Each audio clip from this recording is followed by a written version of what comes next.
Uma mulher negra acolheu 3 crianças sem teto em seu coração e lar, mudando para sempre suas trajetórias. 25 anos depois, quando ela enfrentava uma sentença perpétua, esses mesmos jovens retornaram para interromper o que parecia ser seu destino final. Antes de começarmos, não se esqueça de se inscrever no canal e comentar de onde você está assistindo. O silêncio do tribunal era tão denso que qualquer respiração parecia um grito. Maria Santos, de mãos calejadas e olhos marejados, permanecia imóvel enquanto o juiz Roberto Souza pronunciava as palavras que mudariam sua vida para sempre. Prisão perpétua. A sentença caiu como uma lápide sobre seus ombros, já curvados pelo peso de uma vida dedicada aos outros, pelos crimes de desvio de verbas públicas, associação criminosa e falsidade ideológica. Este tribunal a condena à prisão perpétua, declarou o magistrado, evitando olhar diretamente para a acusada. Os presentes no tribunal da Vila Mariana começaram a se dispersar. Alguns cochichavam, outros lançavam olhares de desprezo. Para aquela comunidade que antes a reverenciava como Mãe Maria, ela agora representava a personificação da traição. Ninguém queria estar próximo, como se o mal que supostamente habitava nela pudesse contaminar quem se aproximasse. "Eu não fiz isso", murmurou Maria, tão baixo que apenas seu defensor público conseguiu ouvir. O advogado. Um jovem recém-formado designado pelo Estado apenas abaixou a cabeça. Ele sabia que as provas fabricadas eram perfeitas demais para serem contestadas. Os policiais se aproximaram para escoltá-la. Um deles, mais rude, apertou as algemas com força desnecessária. A dor física, no entanto, era insignificante comparada à agonia que dilacerava seu coração. Não era a prisão que a destruía, mas a separação forçada de seus 3 filhos adotivos. Enquanto era conduzida para fora, Maria vislumbrou rostos conhecidos na multidão. O senhor Almeida, seu vizinho silencioso, desviou o olhar. Ana Martins, que Maria havia ajudado tantas vezes, chorava discretamente num canto. E, ao fundo, quase imperceptível, o sorriso satisfeito de Jorge Costa, o líder comunitário que todos admiravam. Na van policial, sozinha com seus pensamentos, Maria finalmente permitiu que as lágrimas escorressem livremente. Não chorava por si, mas por Daniel, Pedro e Lucas. O que seria dos meninos que resgatara das ruas? Quem cuidaria deles agora? Enquanto o veículo atravessava as ruas de São Paulo, a mulher observava pela janela pequenos fragmentos da liberdade que não teria mais. Crianças brincando, famílias caminhando, a vida seguindo seu curso indiferente à injustiça que acabara de se consumar. Mesmo assim, no fundo de sua alma, Maria Santos guardava uma centelha de esperança. Havia plantado amor nos corações daqueles 3 meninos. E algo dentro dela, talvez intuição materna, talvez fé inabalável, sussurrava que esse amor um dia floresceria e traria a verdade à luz. Essa certeza, mais do que qualquer outra coisa, dava-lhe forças para enfrentar os muros altos e frios que a aguardavam. Nos meses que antecederam o julgamento, o medo havia se tornado um companheiro constante para Maria Santos. A carta chegou em um envelope simples, sem remetente, mas com palavras que cortavam como navalha. Se falar. Eles pagam o preço. Suas mãos tremeram enquanto dobrava o papel, guardando-o no fundo da gaveta de meias, embaixo de fotografias antigas e lembranças que ninguém poderia tirar dela. Todas as noites, Maria rezava pela segurança daqueles 3 jovens que, mesmo sem laços de sangue, eram mais filhos do que muitos nascidos do mesmo ventre. Ela repetia para si mesma que qualquer sacrifício valeria a pena se eles estivessem a salvo. O tribunal poderia tirar sua liberdade, mas jamais arrancaria o amor que sentia por eles. Na periferia da Vila Mariana, em uma noite chuvosa de quinta-feira, 3 homens se encontraram em um pequeno restaurante de esquina. Daniel Oliveira, o mais velho, chegou primeiro, escolhendo uma mesa nos fundos, longe de olhares curiosos. Seus olhos cansados observavam a porta com ansiedade. Pedro Costa entrou em seguida, a postura ereta denunciando sua profissão. O médico carregava uma pasta de couro surrada, cheia de documentos que havia coletado durante meses. Apertou a mão do irmão adotivo com força, sem palavras, o silêncio entre eles carregado de 25 anos de história compartilhada. Lucas Silva foi o último a chegar, sacudindo a água do casaco. O especialista em informática parecia nervoso, olhando constantemente por cima do ombro, como se temesse ser seguido. Quando os 3 finalmente se sentaram juntos, o peso da missão que tinham pela frente pairou sobre eles como uma nuvem densa. Ela nunca disse uma palavra para nos proteger, murmurou Daniel, girando o copo de café entre os dedos. Agora é nossa vez. Pedro abriu a pasta, espalhando recortes de jornais amarelados pelo tempo. Encontrei registros de depósitos suspeitos na conta dela. Dinheiro que ela jamais teve. Provas plantadas, completou Lucas, baixando a voz. Como alguém que mal tinha para comprar pão seria acusada de lavagem de dinheiro? O mais velho dos 3 passou a mão pelo rosto cansado. Lembrava-se perfeitamente de como Maria os acolhera quando ninguém mais quis. 3 meninos de rua, famintos e assustados. Como transformou um barraco apertado em um lar repleto de amor. Temos 3 semanas até a audiência de revisão, disse Pedro, organizando os papéis. 3 semanas para desenterrar a verdade que ficou enterrada por 25 anos. Os 3 irmãos adotivos se olharam, selando um pacto silencioso. A dívida que carregavam com Maria era impagável, mas tentariam saldar com a única moeda que importava: a verdade. Daniel Oliveira sempre carregou o peso de ser o mais velho. Desde criança, aprendeu a proteger seus irmãos adotivos contra as ameaças do mundo, um instinto que Maria Santos cultivou com seu exemplo de coragem. Agora, 25 anos depois, essa responsabilidade pesava ainda mais sobre seus ombros enquanto examinava os documentos amarelados que acabara de encontrar. A herança que seus pais biológicos haviam deixado, uma pequena fortuna que deveria ter garantido estabilidade para ele e seus irmãos, simplesmente desaparecera. Os extratos bancários mostravam transferências suspeitas para contas offshore, todas realizadas logo após a prisão de Maria. A última transação levava a um nome familiar: Jorge Costa, o mesmo homem que sempre olhara para sua mãe adotiva com desprezo mal disfarçado. Esse desgraçado roubou nosso futuro, murmurou Daniel, sentindo o sangue ferver enquanto organizava as provas em uma pasta desgastada. Enquanto isso, no Hospital Municipal de Vila Mariana, Pedro Costa passava suas horas de folga em um porão empoeirado repleto de arquivos antigos. O médico havia notado um padrão estranho nas doações recebidas pela instituição entre os anos de 1997 e 2002, exatamente o período em que Maria foi presa e julgada. Com dedos trêmulos, Pedro folheava relatórios financeiros, conectando nomes e valores.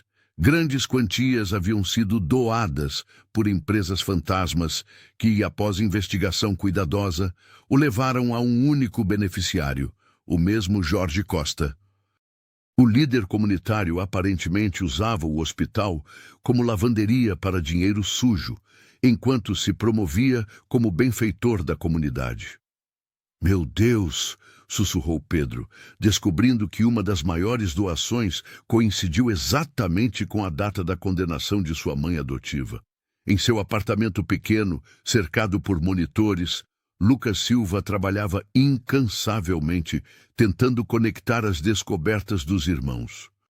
O especialista em informática criou um mapa digital ligando cada evidência encontrada, formando uma teia de corrupção que se estendia por décadas. Os três irmãos se comunicavam constantemente, compartilhando cada nova descoberta. Cada documento, cada transação suspeita era como um fantasma do passado exigindo justiça. A verdade começava a tomar forma. Maria havia sido condenada não apenas para encobrir crimes alheios, mas também para que Jorge Costa pudesse se apropriar de recursos destinados às crianças que ela protegia. Ela sabia, concluiu Daniel durante uma videochamada com os irmãos. Maria sabia de tudo isso e escolheu proteger a gente em vez de se defender. O silêncio que seguiu foi carregado de determinação. A dívida que tinham com aquela mulher que sacrificara tudo por eles seria finalmente paga. Lucas Silva mordeu o lábio enquanto seus dedos deslizavam pelo teclado. O brilho azulado da tela era a única luz no pequeno apartamento. Ele sabia que o que estava prestes a fazer poderia lhe custar a liberdade, mas o pensamento de Maria, envelhecendo injustamente atrás das grades, era um peso maior que qualquer consequência. "Estou dentro", sussurrou para si mesmo, quando finalmente conseguiu acesso ao banco de dados judicial que permanecia lacrado há anos. O jovem programador sentiu um arrepio percorrer sua espinha ao navegar pelos arquivos digitais. Não demorou muito para encontrar o que procurava. Vídeos de segurança usados como evidência contra sua mãe adotiva. Com olhos treinados, Lucas percebeu imediatamente as inconsistências. Cortes sutis, sombras que não correspondiam, timestamps manipulados. Alguém com acesso privilegiado havia alterado as gravações para incriminar Maria. Ele baixou tudo o que pôde, copiando os arquivos para um dispositivo externo. "Meu Deus", murmurou, percebendo a gravidade da situação. Estas evidências poderiam finalmente provar a inocência de Maria, mas também representavam um perigo imenso.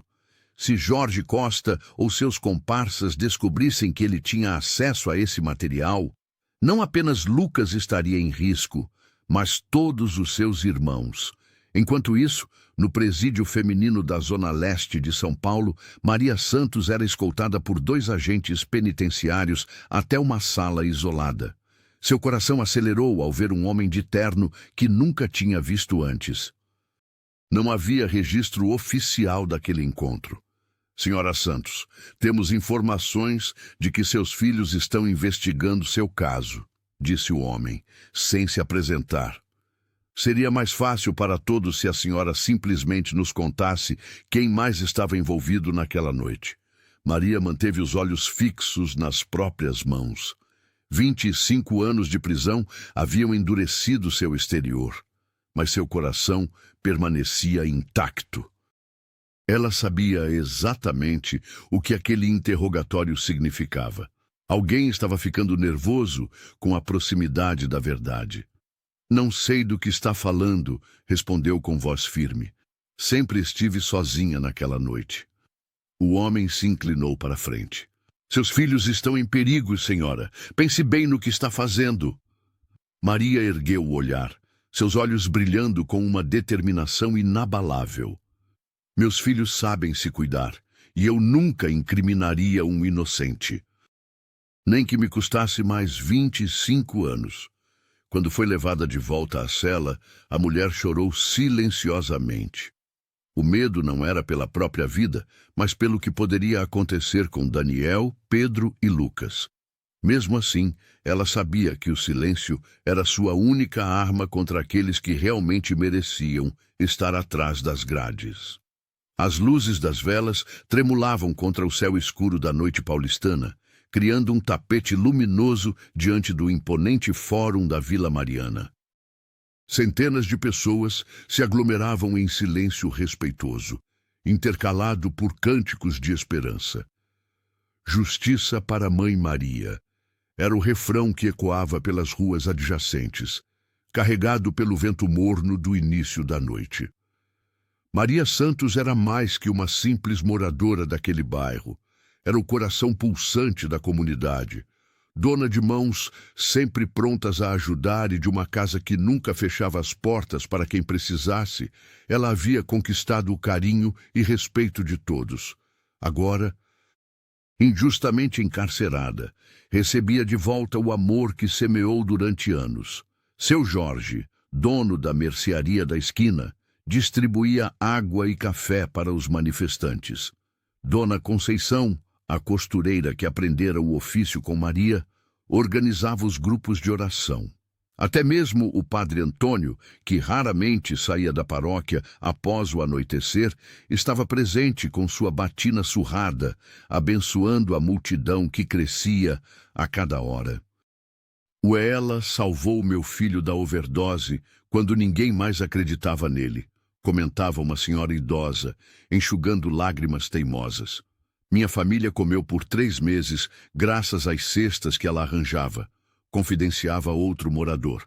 Histórias como essas circulavam entre suspiros e olhares de determinação. Foi quando uma figura desconhecida surgiu na periferia da multidão. Ana Martins caminhava hesitante, com passos que carregavam o peso de segredos antigos.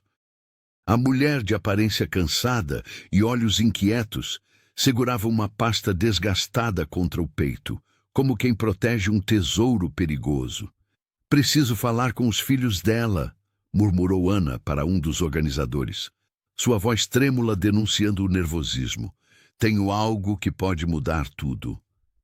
Quando Daniel Oliveira finalmente a encontrou no meio da multidão, o reconhecimento foi imediato, embora anos tivessem se passado.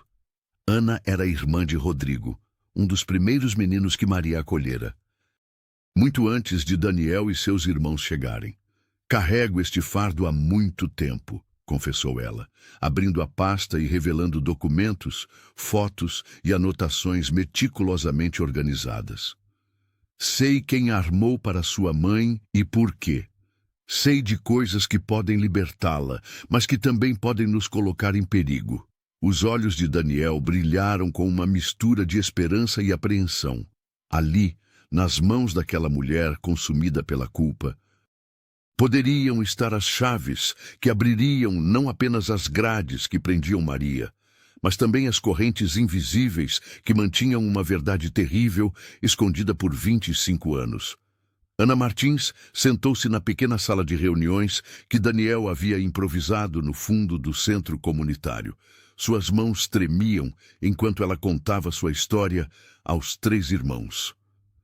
"Há 15 anos, meu irmão foi ameaçado por traficantes locais. Desesperada, me infiltrei como voluntária na rede de proteção a vítimas para tentar encontrar uma saída para ele", confessou Ana, evitando o olhar direto dos filhos de Maria. "O que descobri foi muito pior do que imaginava." A mulher explicou que Jorge Costa, o carismático líder comunitário que todos admiravam, usava sua posição para manipular o sistema.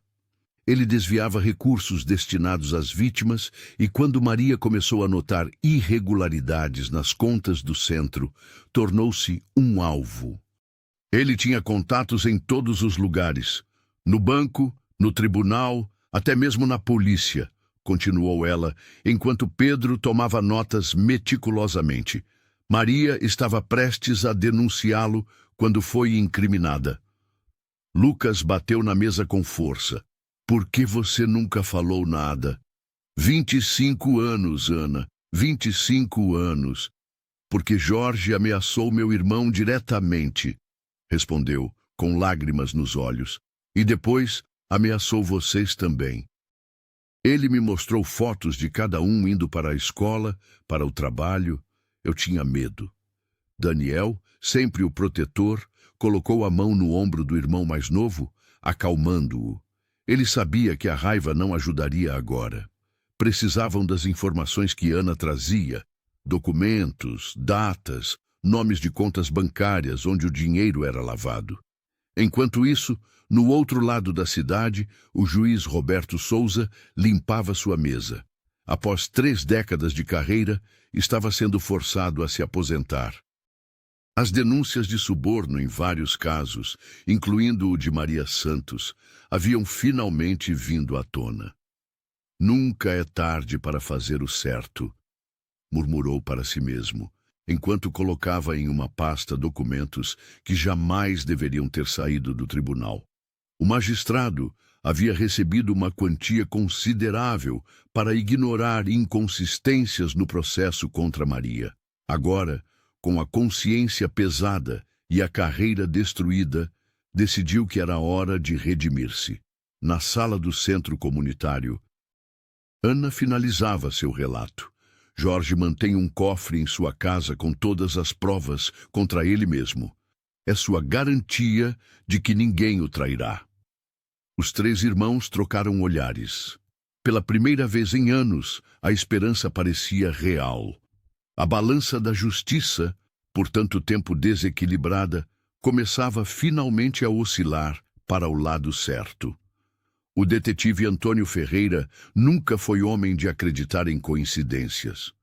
25 anos na polícia lhe ensinaram que a verdade sempre deixa rastros, por mais tênues que sejam. Naquela tarde abafada, enquanto revirava caixas empoeiradas no porão do tribunal, suas mãos trêmulas encontraram um dossiê amarelado com o nome de Maria Santos na capa. Impossível, murmurou ele, abrindo o arquivo que deveria estar no arquivo central, não escondido entre documentos descartados. As páginas revelavam inconsistências gritantes, depoimentos com assinaturas diferentes da mesma testemunha, laudos com datas impossíveis, fotos do local do crime com ângulos que contradiziam a versão oficial. O detetive passou a mão pelo rosto cansado. Durante anos, ele tinha acreditado na culpa daquela mulher. Agora, segurando aquelas provas, sentia o peso da dúvida esmagar seu peito. Como ninguém percebeu isso antes? Ou pior, quem havia deliberadamente ignorado essas evidências? Enquanto isso, do outro lado da cidade, Daniel Oliveira caminhava pelos corredores vazios da antiga escola municipal onde cresceu. O prédio seria demolido na semana seguinte, dando lugar a um condomínio de luxo. Ele tocava as paredes descascadas, como quem se despede de um velho amigo. Foi quando notou algo estranho no armário do zelador, uma pequena saliência na madeira do fundo. Daniel pressionou o local e um compartimento secreto se abriu, revelando uma chave enferrujada e um envelope amarelado. Meu Deus, sussurrou ele, reconhecendo a caligrafia de sua mãe adotiva. Dentro do envelope, documentos e fotografias contavam uma história diferente daquela que condenou Maria.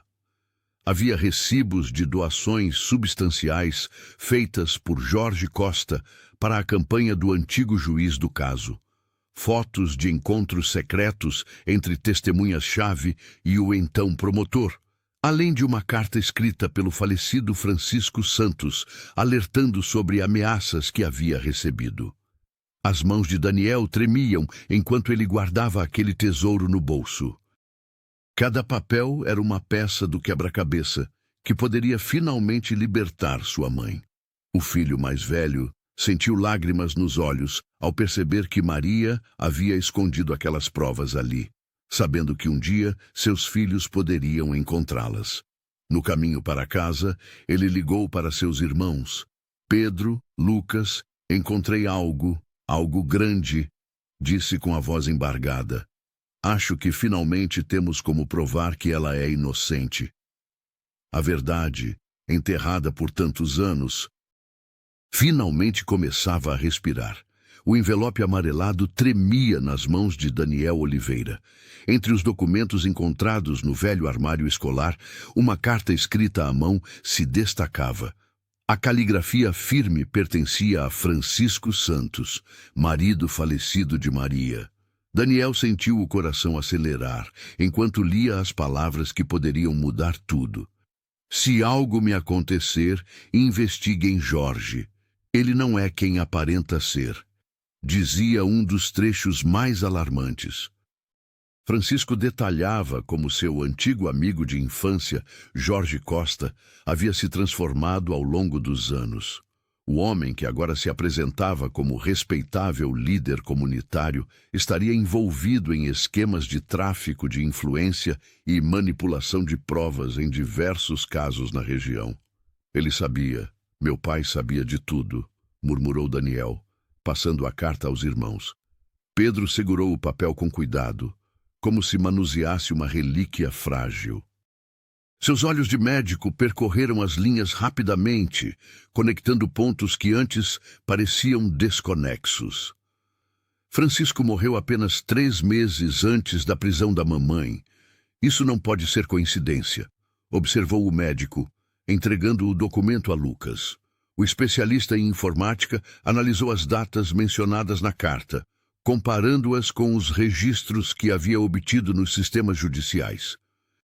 Cada acusação contra nossa mãe foi registrada exatamente nos períodos em que Jorge assumia novos cargos comunitários. Ele construiu sua reputação sobre a destruição dela. Enquanto os irmãos discutiam as descobertas no pequeno apartamento de Daniel, o telefone tocou. Era Ana Martins, sua voz carregada de urgência. Vocês precisam vir até a Vila Mariana agora. O Sr. Almeida quer falar. O Sr. Almeida, um homem de 72 anos que raramente saía de casa, era conhecido no bairro como os Olhos da Rua. De sua janela no 2º andar, observava silenciosamente o vai e vem da comunidade há décadas. Os 3 irmãos e Ana se reuniram na sala modesta do idoso, que parecia carregar o peso do mundo nos ombros. Eu vi tudo naquela noite, começou ele, com voz trêmula. Jorge Costa entrou na casa de vocês 2 horas antes do suposto crime. Saiu agitado, com um envelope nas mãos. Nunca falei nada porque ele ameaçou minha neta. O vizinho relatou como presenciou um encontro entre Jorge e um homem de terno na esquina, trocando o envelope por uma maleta. Seu depoimento era a peça que faltava para conectar o líder comunitário diretamente à armação contra Maria Santos. Por que decidiu falar agora? Perguntou Lucas, cauteloso. O Sr. Almeida enxugou uma lágrima teimosa antes de responder. Minha neta faleceu mês passado. Não tenho mais nada a perder, mas vocês têm uma mãe para salvar. Lucas Silva passou 3 dias inteiros sem dormir. Sentado diante do computador, em seu pequeno apartamento, ele analisava frame por frame o vídeo que havia condenado Maria Santos há 25 anos. As imagens granuladas mostravam uma mulher supostamente entregando pacotes suspeitos a um grupo de homens, numa esquina escura da Vila Mariana. Tem algo errado aqui, murmurava o especialista em informática, enquanto ampliava detalhes específicos. Usando um software forense avançado, ele descobriu anomalias digitais que só poderiam existir em vídeos manipulados. A sombra da suposta Maria se movia em ângulo diferente das outras pessoas, e havia um corte sutil de milissegundos em momentos cruciais. Quando finalmente conseguiu isolar a matriz de pixels alterada, Lucas soltou um grito que acordou os vizinhos. As imagens haviam sido modificadas por alguém com acesso privilegiado ao banco de dados judicial. A assinatura digital apontava para um funcionário do Banco Central que frequentava as mesmas reuniões comunitárias que Jorge Costa. Encontrei você, seu desgraçado, sussurrou, enviando imediatamente uma mensagem para seus irmãos. Enquanto isso, Pedro Costa enfrentava seus próprios demônios no hospital municipal. Como médico, tinha acesso a prontuários que normalmente permaneceriam confidenciais. Foi assim que encontrou 3 casos recentes de jovens internados após acidentes suspeitos, todos moradores da mesma comunidade onde ele e seus irmãos haviam crescido. As vítimas apresentavam padrões de lesões semelhantes aos que ele testemunhara na infância. Ao entrevistar discretamente um dos rapazes, Pedro reconheceu o olhar, o mesmo medo que ele carregara por anos.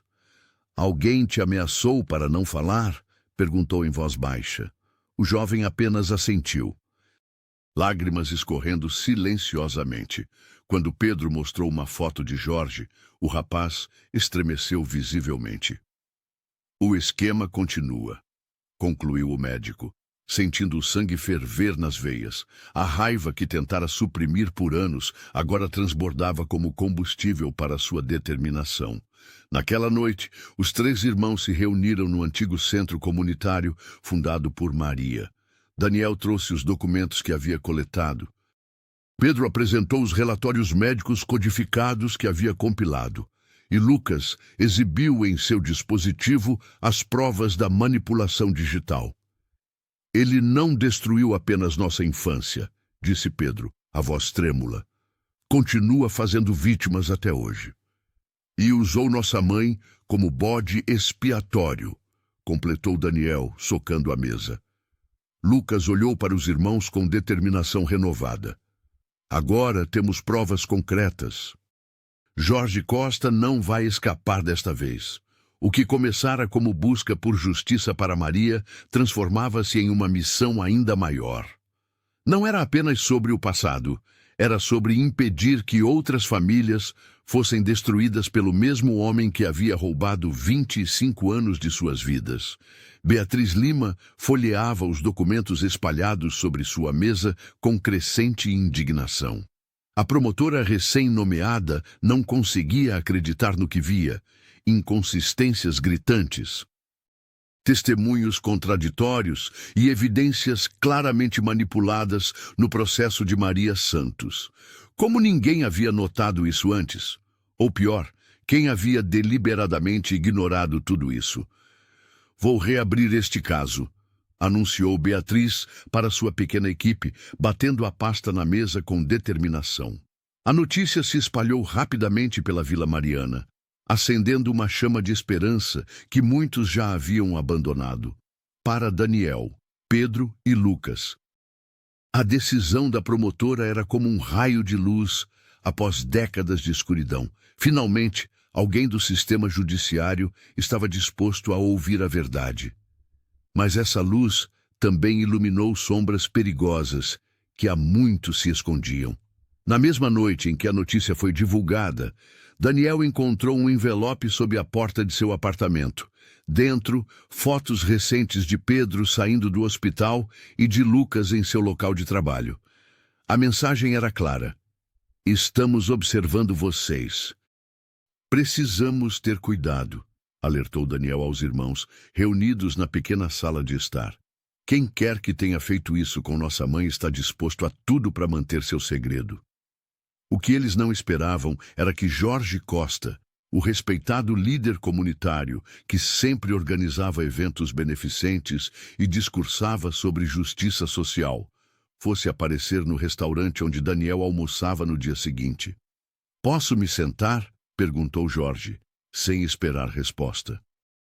O homem carismático que todos admiravam parecia diferente naquele momento. Seus olhos frios calculavam cada reação de Daniel. "Sei o que vocês 3 estão fazendo", disse o líder comunitário, mantendo um sorriso forçado enquanto falava baixo. "Essa história está enterrada há 25 anos por um bom motivo." Daniel sentiu o sangue gelar. "Do que você está falando?" Jorge se inclinou para a frente, abandonando qualquer pretensão de cordialidade. "Sua mãe escolheu o silêncio para proteger vocês. Foi uma decisão sábia." Ele deslizou o celular pela mesa, mostrando uma foto de Pedro entrando no arquivo do hospital.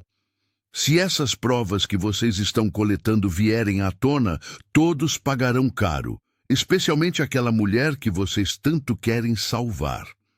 Quando Jorge se levantou para sair, deixou um cartão de visita sobre a mesa. "Façam a escolha certa. Alguns segredos devem permanecer enterrados." Daniel ficou paralisado. O café esfriando à sua frente. A verdadeira face do homem que a comunidade idolatrava havia se revelado, e era o rosto de alguém disposto a destruir vidas para proteger seus segredos. A chuva caía impiedosa sobre São Paulo naquela noite. Daniel Oliveira caminhava sem rumo pelas ruas encharcadas da Vila Mariana, sentindo o peso das ameaças de Jorge Costa sobre seus ombros. As palavras do líder comunitário ecoavam em sua mente como um martelo. Se as provas viessem à tona, todos pagariam caro. O medo não era por si mesmo, mas pelos irmãos e pela mulher que o salvara da rua. Quando chegou ao presídio para a visita semanal, suas mãos tremiam. Maria Santos percebeu imediatamente que algo estava errado. 25 anos de injustiça não haviam apagado sua intuição maternal. Ela observou o filho adotivo por trás do vidro, notando seus olhos vermelhos e o cansaço estampado em seu rosto. "O que aconteceu, meu filho?" perguntou ela, com a voz embargada. Daniel desabou. Contou sobre as ameaças, sobre o medo de perder tudo novamente. A mulher escutou em silêncio, suas mãos calejadas apoiadas contra o vidro que os separava. Quando ele terminou, lágrimas escorriam pelo rosto dela. "Me escute bem", disse Maria, com uma firmeza que contrastava com seu corpo frágil. "Se for para vocês se arriscarem assim, prefiro ficar aqui para sempre. Vocês são minha vida. Não sobreviveria sabendo que algo aconteceu com vocês por minha causa." O mais velho dos irmãos sentiu seu coração apertar. Como poderia desistir agora? Como poderia olhar nos olhos de Pedro e Lucas e dizer que havia abandonado a luta? Na mesma noite, os 3 irmãos se reuniram no pequeno apartamento que dividiam.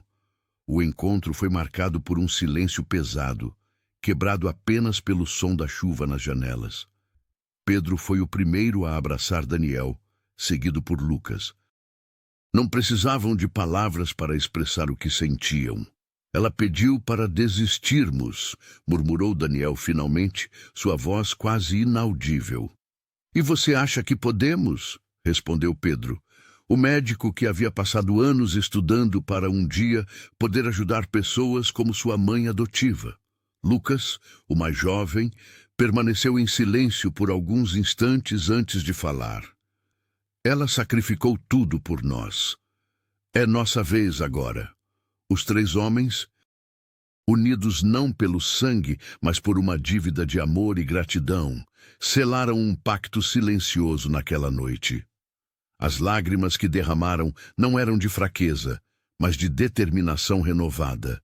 Sabiam que enfrentariam Jorge e seu esquema de corrupção juntos, como a família que Maria os ensinou a ser. "Somos mais fortes que qualquer ameaça", disse Daniel, finalmente encontrando sua coragem novamente. "E vamos trazer nossa mãe de volta para casa." Na pequena cozinha do apartamento de Lucas Silva, o aroma de canela e cravo preenchia o ar enquanto Ana Martins mexia lentamente o conteúdo da panela de barro. Seus dedos, trêmulos ao início, ganhavam confiança a cada movimento. O rapaz observava atentamente, absorvendo não apenas a receita, mas também fragmentos do passado que Ana compartilhava entre uma instrução e outra. "Maria sempre fazia esse doce nas noites de inverno", explicou ela, ajustando o fogo. "Lembro do meu irmão implorando por uma segunda porção, mesmo quando não havia o suficiente para todos." Lucas sorriu, reconhecendo naquela memória o mesmo calor que sentira tantas vezes. A cozinha transformava-se num portal para o passado, conectando-os através de sabores e aromas que Maria havia preservado ao longo dos anos. "Você acha que ela ainda se lembra dessas receitas?" perguntou ele, sua voz quase um sussurro. Ana pausou.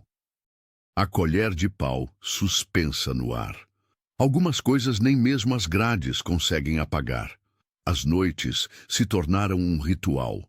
Enquanto a cidade adormecia, os 2 permaneciam acordados, cozinhando e desenterrando lembranças. Em uma dessas madrugadas, sentados à mesa com xícaras de chá entre as mãos, Lucas finalmente verbalizou o que o atormentava. E se nunca tivéssemos cruzado o caminho dela, quem seríamos hoje? Ana observou o jovem informático, vendo nele o mesmo olhar perdido que reconhecia em si mesma. E se não conseguirmos salvá-la, completou ele, a voz embargada, então teremos falhado com a única pessoa que nunca falhou conosco, respondeu Ana, segurando a mão dele com firmeza. Enquanto isso, nas ruas estreitas da Vila Mariana, a mobilização crescia dia após dia. Crianças corriam entre adultos que penduravam faixas e cartazes com os dizeres Justiça para Maria, nas fachadas de casas e estabelecimentos. O senhor Almeida, de sua janela habitual, observava tudo com olhos úmidos, arrependido dos anos de silêncio. Na praça central, mulheres assavam pães em fornos improvisados, distribuindo-os gratuitamente como Maria fazia no centro comunitário. O aroma familiar pairava no ar, misturando-se ao cheiro de velas acesas nas vigílias noturnas. Ela alimentou nossa comunidade por anos, comentou uma senhora idosa, amassando a massa com vigor. Agora é nossa vez de alimentar a esperança. Entre abraços e orações, histórias sobre a bondade de Maria circulavam como moeda valiosa. Cada relato fortalecia a determinação coletiva, transformando o medo em combustível para a luta. A comunidade, antes fragmentada pela desconfiança, agora se unia em torno de uma causa comum, provando que o legado da Mãe Maria transcendia as paredes da prisão que a confinava. Pedro Costa respirou fundo antes de bater à porta do consultório particular do Dr. Renato Mendes, o médico legista que havia assinado os laudos no caso de Maria. 25 anos depois, o homem de jaleco branco e cabelos grisalhos pareceu envelhecer ainda mais ao reconhecer o filho da mulher que ajudara a condenar. Sei quem você é, disse o legista, convidando Pedro a entrar com mãos trêmulas.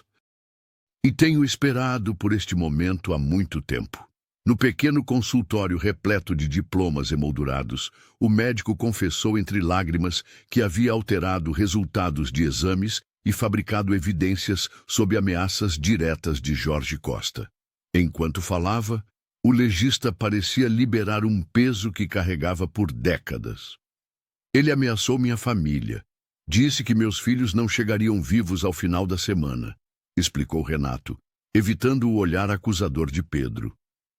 Mas não consigo mais viver com isso.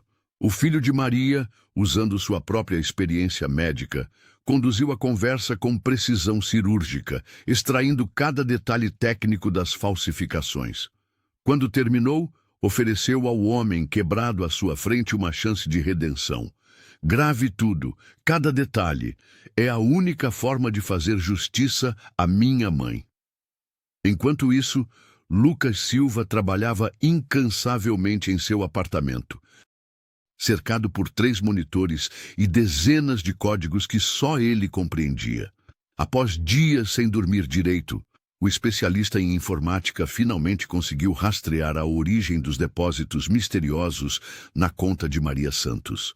Encontrei! Exclamou ele para Daniel, que dormia no sofá ao lado. Os depósitos foram feitos por um funcionário do Banco Central chamado Rodrigo Alves. Após uma investigação mais profunda, Lucas descobriu que Rodrigo havia sido chantageado por Jorge. O líder comunitário tinha provas de um desfalque anterior que o bancário cometera e usou essa informação para forçá-lo a criar uma falsa trilha financeira que incriminasse Maria. Quando os irmãos reuniram as novas evidências, perceberam que a teia de corrupção era muito maior do que imaginavam. Jorge Costa havia manipulado não apenas o sistema judiciário, mas também o financeiro e o médico legal, criando um esquema perfeito para incriminar uma mulher inocente. Ele destruiu vidas em todos os setores, murmurou Daniel, olhando para o depoimento gravado do médico legista e os registros bancários recuperados. Quantas outras Marias existem por aí pagando por crimes que não cometeram? O telefone tocou. Era Ana Martins, com notícias urgentes. O detetive Ferreira havia encontrado mais documentos comprometedores. A verdade começava a emergir das sombras, como um rio subterrâneo finalmente encontrando seu caminho para a superfície. Daniel Oliveira, Pedro Costa e Lucas Silva se encontraram no pequeno apartamento que haviam alugado como base de operações. Espalhados sobre a mesa da cozinha estavam documentos, fotografias e depoimentos que, juntos, formavam um quebra-cabeça revelador. O detetive Antônio Ferreira, que antes duvidava da inocência de Maria, agora examinava as provas com olhos atentos e expressão grave. Isso é mais do que suficiente para reabrir o caso, disse o detetive, organizando os papéis em uma pasta. A manipulação do vídeo que Lucas descobriu, junto com o depoimento do médico legista que Pedro conseguiu, isso muda tudo. Daniel passou a mão pelos cabelos, exausto, mas determinado. Precisamos levar isso para a promotora Beatriz imediatamente. Cada dia que nossa mãe passa naquele lugar é uma injustiça. No dia seguinte, os 4 homens entraram no Fórum de São Paulo. O prédio imponente, com suas colunas de mármore e escadarias amplas, parecia intimidar qualquer um que buscasse desafiar o sistema. A promotora os recebeu em seu escritório, uma sala austera com estantes repletas de códigos jurídicos. Beatriz Lima folheou o dossiê meticulosamente, fazendo anotações e ocasionalmente levantando o olhar para fazer perguntas incisivas. Após 2 horas de análise, ela fechou a pasta. Vocês construíram um caso sólido, afirmou, ajustando os óculos. Vou protocolar o pedido de revisão criminal ainda hoje. Enquanto isso, no presídio feminino, Maria recebia a visita dos filhos. O local era frio e impessoal, com paredes cinzentas e mesas de concreto. Apesar do ambiente hostil, o rosto da mulher se iluminou ao ver os 3 entrando na sala de visitas. Após atualizá-la sobre os avanços do caso, um silêncio pesado se instalou entre eles. Foi Maria quem o quebrou, com lágrimas nos olhos. Preciso confessar algo, disse ela. Sua voz quase um sussurro. Houve momentos, muitos momentos, em que pensei em desistir, em aceitar esta vida, esta sentença. Pedro segurou a mão da mãe com força. Por que não desistiu? Por vocês, respondeu Maria, olhando para cada um deles. Cada carta, cada visita, cada notícia sobre como estavam crescendo e se tornando homens de bem. Isso me deu força para continuar respirando, para não me entregar ao desespero. Lucas, geralmente o mais reservado dos 3, não conseguiu conter as lágrimas. Vamos tirar você daqui, mãe. É uma promessa. Ao se despedirem, Daniel abraçou Maria com força. O amor que você plantou está florescendo agora, sussurrou ele, e vai derrubar estes muros. No caminho de volta, os irmãos caminhavam em silêncio, cada um absorvendo o peso das palavras de sua mãe e a responsabilidade que carregavam. A luta pela justiça estava apenas começando, mas pela primeira vez em 25 anos, a esperança parecia mais forte que o medo. O tribunal estava tão lotado que pessoas se espremiam em cada centímetro disponível. Beatriz Lima, com sua postura firme e pasta repleta de documentos, caminhou até o centro da sala. O silêncio que se instalou era quase palpável.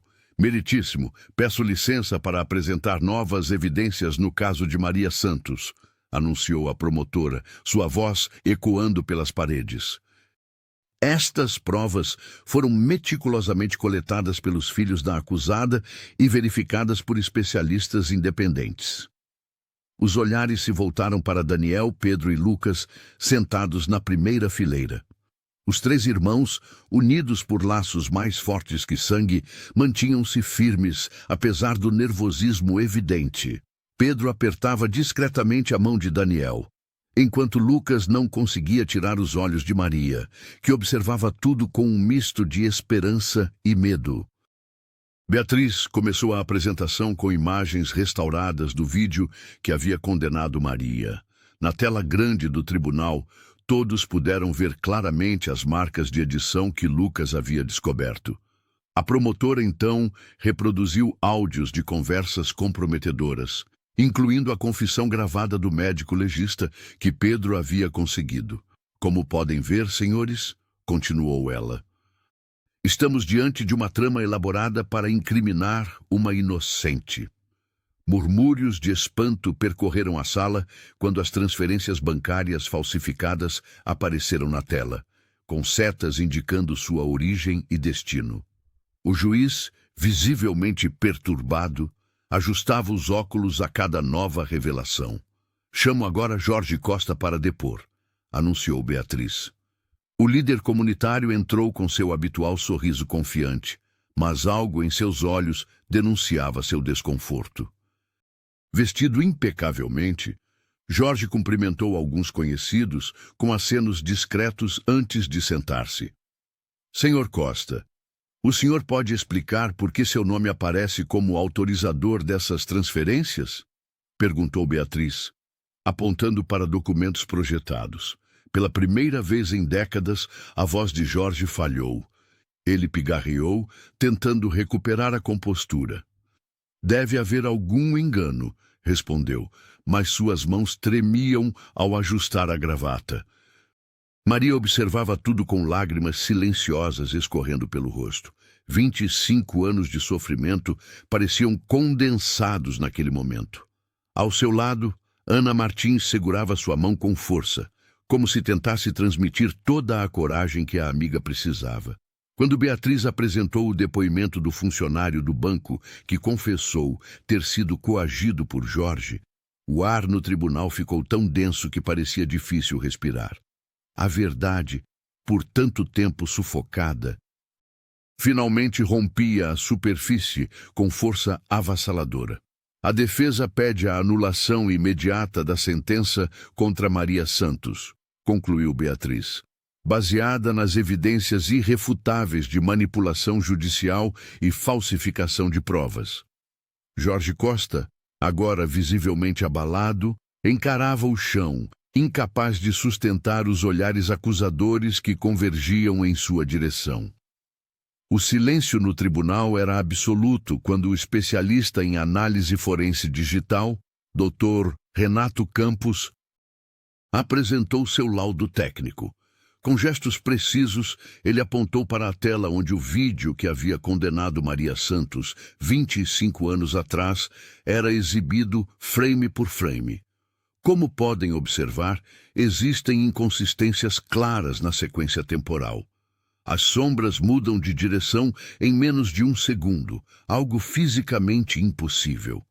Além disso, a análise de pixels revela alterações digitais nas bordas da imagem, explicou o especialista, enquanto a plateia absorvia cada palavra com respiração contida. O juiz, visivelmente perturbado, esfregou os olhos cansados. As evidências eram incontestáveis. O vídeo que servira como prova principal para condenar Maria à prisão perpétua havia sido manipulado. O magistrado não teve escolha senão reconhecer formalmente a existência de um erro judicial. Na corte, reconhece a manipulação da evidência principal e declara que este fato compromete fundamentalmente a integridade do julgamento original. Anunciou com voz grave. Foi nesse momento que Daniel Oliveira levantou-se abruptamente. O mais velho dos 3 irmãos adotivos tremia visivelmente, mas sua voz saiu firme quando pediu permissão para falar. Beatriz Lima, a promotora, assentiu com curiosidade. Há algo que preciso confessar, começou ele, olhando diretamente para Maria. Na noite em que tudo aconteceu, eu estava lá. Um murmúrio percorreu a sala. Maria empalideceu, seus olhos marejados fixos no filho que considerava seu escudo protetor. Eu tinha apenas 12 anos, mas vi tudo. Jorge Costa e seus homens invadiram o centro comunitário procurando documentos que Maria havia escondido. Provas do esquema de corrupção que eles operavam. Daniel respirou fundo antes de continuar. Quando tentaram agredi-la, eu intervim. Quase perdi minha vida naquela noite. Pedro e Lucas olhavam para o irmão em choque. Nunca haviam ouvido essa versão. Jorge me viu e ameaçou matar meus irmãos se eu ou Maria falássemos algo. Então, em segredo, assumi a culpa perante ele para protegê-la. Diz que eu havia escondido os documentos sem que ela soubesse. A voz de Daniel falhou. Nunca imaginei que eles a incriminariam daquela forma. Maria cobriu o rosto com as mãos calejadas. Todos esses anos, ela havia se sacrificado para proteger os filhos, sem saber que Daniel carregava o mesmo fardo por ela. Tenho as cicatrizes para provar, concluiu ele, levantando parcialmente sua camisa para revelar marcas antigas que cruzavam seu abdômen. E tenho o nome de todas as testemunhas que foram ameaçadas para permanecerem em silêncio. Um silêncio sepulcral tomou conta do tribunal quando as últimas provas foram apresentadas. O rosto de Jorge Costa, antes tão confiante, agora exibia o pálido semblante da derrota. Todos os olhares se voltaram para o juiz Roberto Souza, cuja expressão transitava entre incredulidade e vergonha profunda. O magistrado ajustou os óculos com mãos trêmulas. Em 27 anos de carreira, começou ele, com a voz embargada, nunca presenciei tamanha injustiça perpetrada pelo próprio sistema que deveria proteger os inocentes. Roberto levantou-se, apoiando as mãos na mesa de madeira polida. O caso de Maria Santos precisa ser revisto do início ao fim. Reconheço publicamente as falhas deste tribunal e minha própria participação neste erro judicial. Daniel Oliveira segurou firmemente a mão de Maria, enquanto Pedro e Lucas permaneciam ao lado dela, formando uma barreira protetora. Os três irmãos trocaram olhares de alívio e incredulidade. Aquele momento, sonhado por 25 anos, finalmente se materializava. A promotora Beatriz Lima, com lágrimas nos olhos, recolheu os documentos e se aproximou de Maria. Começaremos imediatamente os procedimentos para sua libertação, disse ela, tocando suavemente o ombro da mulher que havia suportado décadas de prisão injusta. Do lado de fora do tribunal, a notícia se espalhou como fogo. A comunidade da Vila Mariana, que havia se reunido desde o amanhecer, explodiu em manifestações de alegria. Vizinhos, amigos e até desconhecidos tocados pela história se abraçavam. Choravam e erguiam cartazes improvisados, celebrando a vitória da verdade. O Sr. Almeida, que por tantos anos observara silenciosamente o desenrolar da tragédia, agora estava no centro da multidão, recebendo tapinhas nas costas por sua coragem em finalmente testemunhar. Ana Martins distribuía água entre os presentes. Seu rosto radiante, refletindo a sensação de que uma dívida antiga começava a ser paga. Quando os portões do tribunal se abriram e Maria apareceu acompanhada de seus filhos, a multidão irrompeu em aplausos ensurdecedores. Pessoas se ajoelharam, outras levantaram as mãos aos céus, e muitas simplesmente choravam sem conseguir conter a emoção. Mãe Maria, Mãe Maria! O coro ecoava pelas ruas do bairro, enquanto a mulher que nunca perdeu a esperança caminhava entre abraços e flores improvisadas, colhidas dos jardins próximos. O detetive Ferreira observava a cena à distância, com um sorriso discreto e olhos marejados. A verdade, aquela força implacável que ele perseguira por toda a carreira, finalmente prevalecia. A sentença foi anulada. A voz do juiz Roberto Souza ecoou pelo tribunal silencioso. Um suspiro coletivo percorreu a sala, seguido por um burburinho crescente que logo se transformou em aplausos contidos.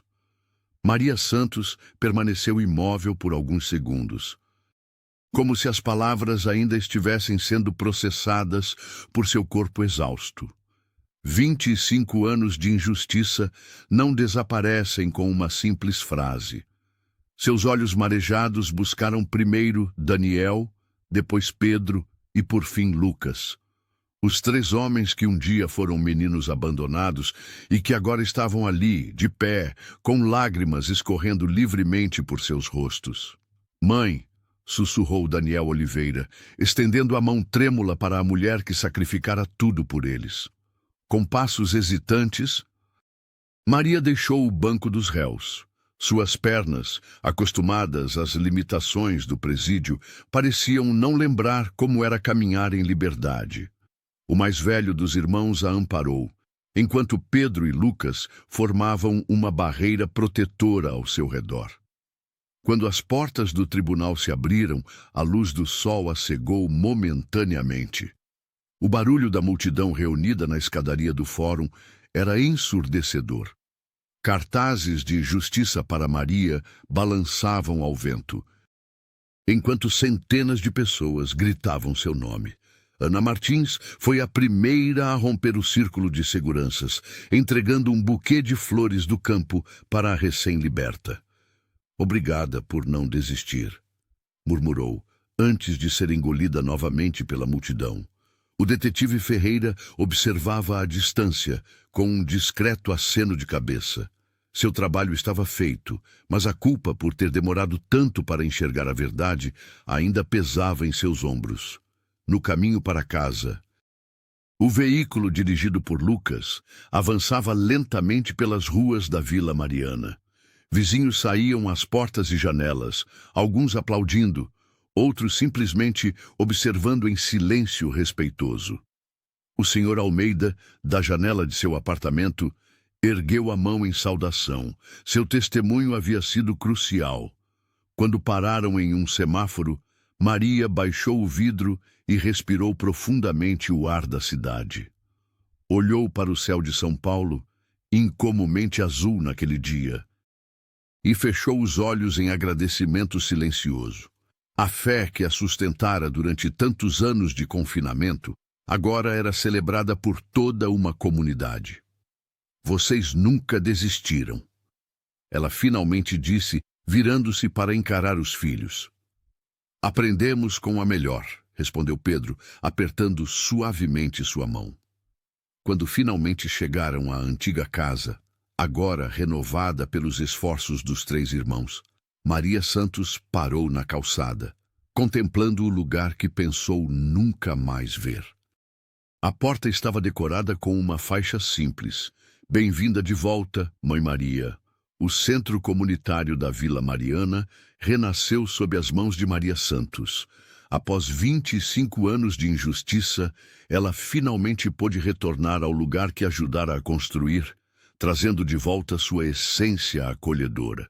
As paredes, antes descascadas e sem vida, agora exibiam murais coloridos pintados pelas crianças do bairro.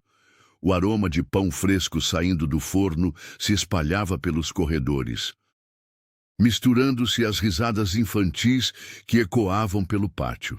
"Este lugar sempre foi meu sonho", comentou Maria, enquanto ajustava um quadro torto na parede da entrada. Seus olhos, que por tanto tempo só viram as paredes cinzentas da prisão, agora brilhavam ao contemplar o espaço que simbolizava liberdade e recomeço. Daniel aparecia todas as manhãs antes de seu trabalho, trazendo doações e ajudando na organização das atividades. O mais velho dos irmãos havia transformado sua experiência em combustível para ajudar jovens em situação de vulnerabilidade. Ele coordenava um programa de mentoria que já atendia dezenas de adolescentes da região. Pedro dedicava 2 tardes por semana, oferecendo atendimento médico gratuito no pequeno consultório improvisado nos fundos do centro. O médico tratava não apenas os corpos, mas também as almas feridas daqueles que a sociedade insistia em ignorar. Cada pessoa que sai daqui com um sorriso é uma vitória contra o sistema que quase destruiu nossa família, costumava dizer. Lucas, por sua vez, montou uma sala de informática onde ensinava jovens a programar. O especialista em tecnologia sabia que o conhecimento digital poderia abrir portas que pareciam trancadas para sempre. Entre códigos e algoritmos, ele plantava sementes de esperança e possibilidades. Ana Martins também encontrou seu lugar ali, coordenando a cozinha comunitária, onde o famoso pão de Maria era produzido diariamente. A culinária se tornara uma forma de terapia coletiva, unindo gerações em torno das receitas que alimentavam tanto o corpo quanto o espírito. Nas noites de sexta-feira, a comunidade se reunia para compartilhar histórias. Sentados em círculo, moradores antigos e novos teciam uma rede de experiências que fortalecia os laços entre todos. O Sr. Almeida, antes tão reservado, agora era um dos contadores mais entusiasmados. Beatriz Lima visitava o centro regularmente, trazendo informações sobre direitos e garantias legais. A promotora havia encontrado naquele espaço uma forma de reparar, ainda que minimamente, as falhas do sistema que representava. Para Maria, cada sorriso, cada abraço e cada pequena transformação era uma prova de que o amor verdadeiro sempre encontra um caminho, mesmo nas circunstâncias mais impossíveis. Ali, entre as paredes coloridas do centro comunitário da Vila Mariana, ela finalmente colhia os frutos de uma semente plantada com lágrimas, regada com esperança e cultivada com um amor que transcendia qualquer barreira. A história de Maria Santos não permaneceu confinada às ruas da Vila Mariana. Como ondas que se espalham quando uma pedra toca a da água, seu testemunho de resiliência atravessou bairros, cidades e até mesmo estados. Jornalistas de todo o Brasil vieram conhecer a mulher que suportou 25 anos de prisão injusta, sem jamais perder a dignidade ou abandonar o amor pelos filhos que acolheu. O centro comunitário, agora renovado, tornou-se um símbolo de resistência. Nas paredes, fotos antigas se misturavam com novas imagens. Daniel Oliveira orientando jovens sobre seus direitos. Pedro Costa oferecendo atendimento médico gratuito aos finais de semana. E Lucas Silva ensinando informática para crianças que, como eles um dia, precisavam de uma chance. O que aconteceu com nossa mãe não pode acontecer com mais ninguém, declarou Pedro durante uma audiência pública na Câmara Municipal. Sua voz, antes tímida, agora carregava a autoridade de quem conheceu o pior do sistema e sobreviveu para transformá-lo. A promotora Beatriz Lima, inspirada pelo caso, propôs uma revisão nos protocolos de julgamento e condenação. O caso Santos expôs falhas estruturais que precisamos corrigir urgentemente, afirmou ela, enquanto o antigo juiz Roberto, agora aposentado, tornou-se um defensor vocal da reforma judicial. Nas escolas da região, a história de Maria virou tema de redação. Crianças desenhavam uma mulher de braços abertos, acolhendo 3 meninos sob um guarda-chuva durante uma tempestade. Uma metáfora simples, mas poderosa, do que significava família para aqueles 4 corações unidos pelo destino. Ana Martins, encontrando finalmente paz em seu próprio caminho de redenção, abriu uma pequena padaria ao lado do centro comunitário. O aroma de pão fresco todas as manhãs tornou-se parte da rotina do bairro, assim como as visitas diárias de Maria para um café e uma conversa. Numa tarde de domingo, sentados à mesa da casa simples que agora compartilhavam, os 4 observavam álbuns de fotografias. Maria acariciou o rosto de cada um de seus filhos, não com as mãos calejadas de antes. mas com dedos que agora plantavam flores no jardim comunitário. Vocês salvaram minha vida, sussurrou ela. Você salvou a nossa primeiro, respondeu Daniel, segurando sua mão. O detetive Ferreira, que ocasionalmente os visitava, costumava dizer que nunca viu justiça tão completa quanto naquela família. Não era apenas sobre corrigir um erro judicial, mas sobre provar que laços de amor verdadeiro podem resistir às mais terríveis tempestades. E assim, em cada abraço trocado, em cada refeição compartilhada, em cada novo dia de liberdade, eles reescreviam a definição de família, não pelo sangue que corre nas veias, mas pela coragem que pulsa nos corações.